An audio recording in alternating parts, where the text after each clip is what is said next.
Hey everybody, it's Norm from Tested, and I'm here at Meta's headquarters for a Meta Connect. Now this week, the big announcement is of course the Meta Ray-Ban display glasses, and I have a deep dive, hands-on preview with that you can click and find in the link below, but there's also some VR goodness. I was able to demo some new VR games experiences like Deadpool VR, Reach, and some new content that you out there, if you have a Quest 3 or 3S, can try out today.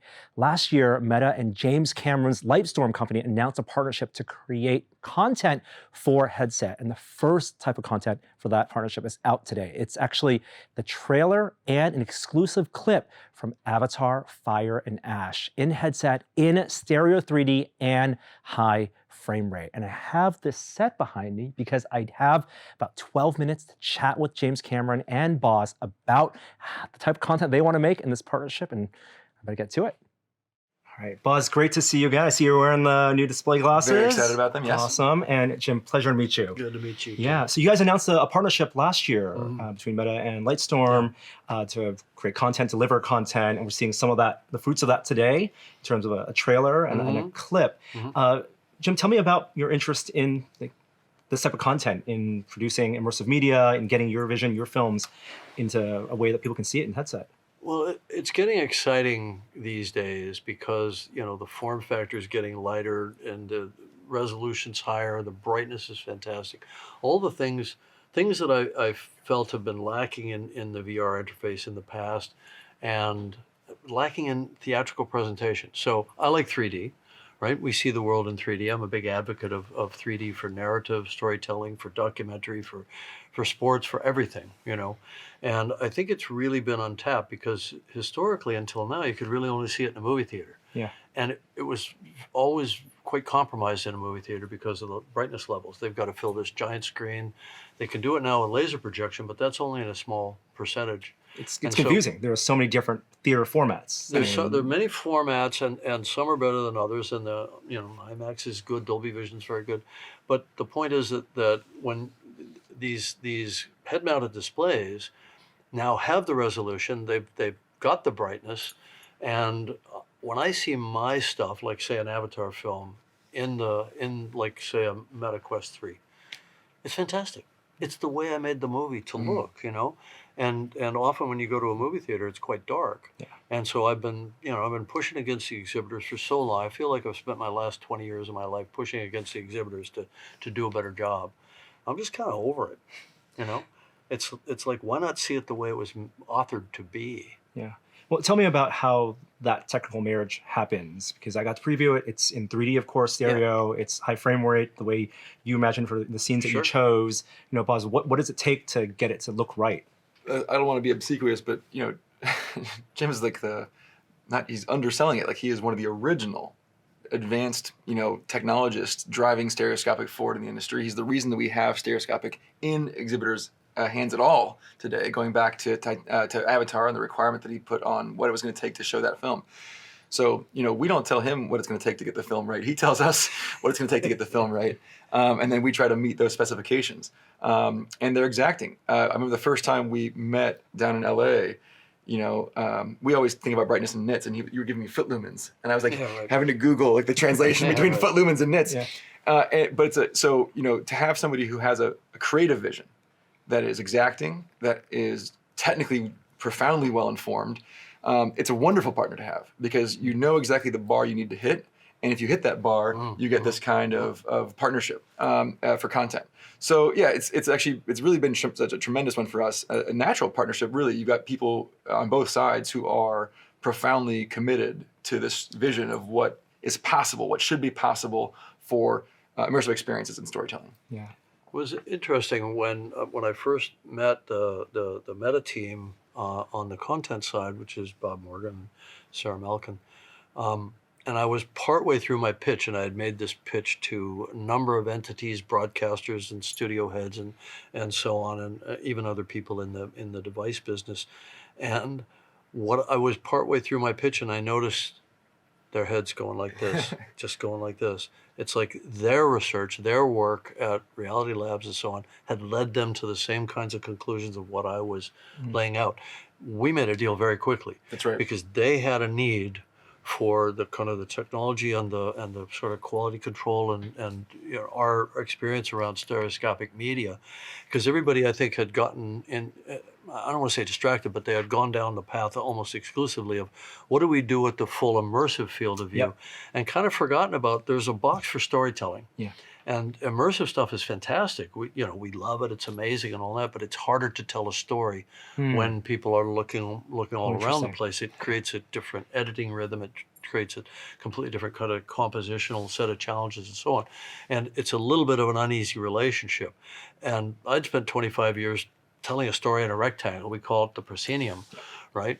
But basically, kind of using the narrative vocabulary that has existed in cinema for 125 years, And so they had already, Bob and Sarah had come to the conclusion, and you backed that up right away, that we just need to get tools in people's hands so that just everybody everywhere generating content can do it in 3D quickly. Yeah. Because 3D ubiquity is my goal. It's like every feed you're getting, your sports, your social, everything should all be in 3D, because that's how we perceive the world. There's a lot you can do in that rectangle. It might not even be your standard rectangle, different aspect ratios. Yeah. You can change the aspect ratio. You can pull it closer.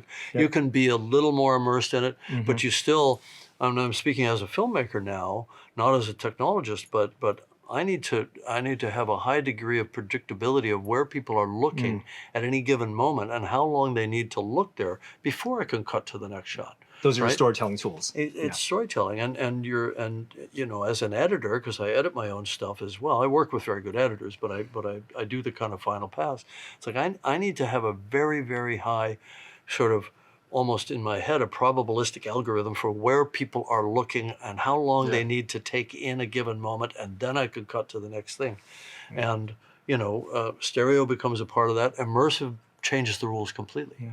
It puts you in a very different kind of engagement framework, right? So now you're having to hold on a shot for 10 times the length that you normally would as an editor. So I think what we've done is we've come full circle back to, okay, there are certain narrative rules, and I've been making films in stereo for 25 years now, and I put on the headset, and all of a sudden I'm seeing it the way I want it to be seen, because it's writing a discrete image to each eye. You're not using glasses to decode an image on a screen where the two are overlaid. You're either decoding temporally with shutter glasses, or you're decoding using polarization. You're familiar with these techniques. He knows it well. I'm always curious, watching The Way of Water and even the trailer for this, you're changing up frame rates even within a scene between shots. What's your motivation for that? And, one frankly is it costs us more money to render 40, but that's not the primary reason. Because if I thought it was innately better end to end, see, I don't think of high frame rate as a format. I think of it as an authoring tool. And when things are moving rapidly, and you're getting a lot of strobing artifacts, because it's all about those vertical edges. Stereo is all about the parallax that we see from our left eye to our right eye around a vertical edge. That vertical edge is moving across frame rapidly, and it's strobing. The brain short circuits. It can't follow it. It can't process the 3D. 3D becomes a deficit at that moment. So what we do is we'll go to 48 frames for those. But if it's just you and I talking, and I got a close-up of you over my shoulder and vice versa, people are more comfortable with the cinematic artifact of 24p. I think it's conditioned. I think it's 120-some years of watching movies, and I mean, that artifact doesn't exist in real life. I'm not seeing you at 24p. I'm seeing you at some kind of ridiculously high frame rate that's above my ability to discern. Some continuously integrated frame rate. Yeah, right, like 120 frames or something like that. You and I had made this comment before, which is storytelling is a co-evolution between an audience and storytellers. And so to some degree, storytellers are uncovering innate human ways of wanting to understand the world, and those are more successful than others. And then also we as audiences learn, when this happens, the way I meant to interpret it is this other thing. So there's a relationship between audiences and storytelling that is 100 years old now in this visual medium. And it's culture. It's enculturated. For sure. Yeah. And people will continue to push the envelope in immersive and other ways, Yes. and that's very exciting. But you can also harness this entire language out of the gates. Yeah. And the hardware is at a point right now that you can meet that criteria for the brightness, for the refresh rate. Absolutely. And yeah. I assume you've seen some of the the prototypes and things that Boz and your team have been working on. I see a push. The updates you have to Meta TV, for example, in Horizon OS, that media viewing, flat screen, immersive media is becoming bring back to the fore. Right, this partnership Absolutely. is part of that. How does that inform as you look at the technology and the prototypes that your team is making? What would be the features? You can't have everything. Yeah. What are the things that are important to make media a really great experience going forward? Yeah, there's two aspects to this. The first one is from the display resolution, brightness. We talked a lot about refresh rate. We've talked a lot about. We've known those for a while. We've known those targets for a while. The software experience is also one that's related to that, and we really had not done a great job there for a long time. For most of the 8 years I've been here, it's been kind of the third priority on the list of things, and you're kind of struggling to get enough resources to it. I think we finally felt, once the display and brightness got there, now it was finally time. We felt like we could deliver on that experience. So the priority of the software comes up. The flip side is the experience of physically wearing the thing. Can you get it light enough, comfortable enough, that people are like, a couple hours, want to engage on fully in this new space, in this content, in this world. I'm going to do that. And obviously that's something that we've made a lot of progress on and continue to push on very hard. And your films have been recently released, remastered, upconverted, right, for the new, as ways of viewing them have improved. How do you guys think of this media as being an enduring format, as headsets and different ways to enjoy high resolution, more fidelity? How do you think about that? I think it's going to be the portal for all media that we consume. Really, I think when the weight and the form factor and all of those things are all conquered, and that's imminent. That's not some pie in the sky thing. That is imminent. Certainly to my satisfaction, and I have very exacting standards, as you future-proofing standards, as you might imagine. Yeah. And I look at I just think we're gonna see everything, our sports, our news, our everything that way. And even talking to the head of CNN and talking about that sense of physical presence at an event. It could be a joyful event, it could be a horrific event, a war zone or whatever. But it's like we'll see it like we're physically there. And that's going to make it. That's going to make a difference. Once again, it's engagement. Also, just wearing it and keeping your hands free. I mean, it's like mapping to human evolution, right? When we became bipedal and we lifted our forepaws off the ground, we could carry food surplus with us. We could carry babies. We could carry weapons. Freeing the hands is a big part of human evolution. So, I mean, that's all social. It's part of our co-evolution with technology, right? Yeah, sorry, I didn't mean to. Oh, no, absolutely. Yeah, well, I look forward to the fruits of this collaboration going forward and watching Avatar 3 in headset. Yeah, sure.